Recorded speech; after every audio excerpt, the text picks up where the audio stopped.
Hello. Grappling hooks in video games are cool as hell. That's just a straight up fact. When done well, they're usually one of my favourite mechanics in games, regardless of whether the whole game is designed around grappling around as fast as possible, or if grappling hooks are just a small part of the game. Giving players the ability to swing around or pull themselves towards things quickly is always fun. The reason I bring this up is because Star Sign makes grappling around its levels with reckless abandon very fun indeed. In Star Sign, you play as this cute little star ball, and your objective is to fling yourself around the different levels of the game so that you can reach and collect these orbs that give off large pillars of light. To get to these orbs, you need to follow various checkpoints that are scattered around. You can collect the orbs in any order you want, and this gives the whole thing a sort of giant jungle gym vibe, where you choose which orb you want to head towards, and then start figuring out which set of flowing islands you need to follow to reach the orbs. Star Sign also makes you want to go really fast. You can jump, double jump, and sprint, and if you time your jumps correctly while sprinting, then you will keep the momentum that you've built up. This lets you do crazy things like this.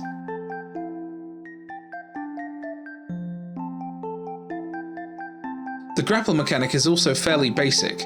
If you click while in range of any terrain, you'll shoot out your arms and grapple onto the terrain, allowing you to swing using your momentum. However, if you right-click once while in range of any terrain, and then right-click again once you've gotten some distance, you'll slingshot yourself, and this is easily the most fun mechanic in the entire game. So, you could follow the set of flowing islands here to progress, or you could creatively slingshot yourself right past all of that and straight towards the next checkpoint. You can actually skip checkpoints if you want, however I would not recommend this, as doing so puts yourself at a risk, since if you mess up a jump or overshoot a slingshot and end up too far away from any terrain to grapple back onto, you'll end up all the way back at the last checkpoint, which can be quite a ways back. I would say the difficulty in Star Sign is pretty easy with the occasional slightly tricky area.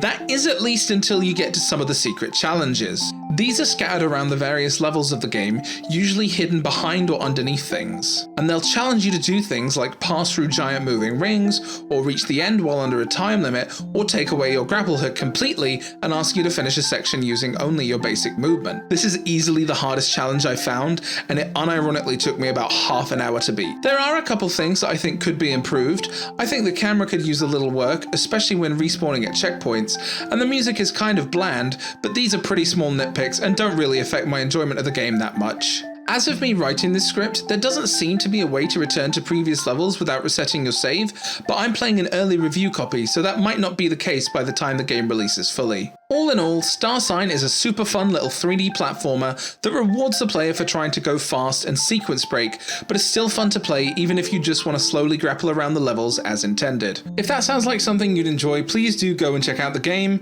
Thank you to the developer for the review code, and thank you for watching.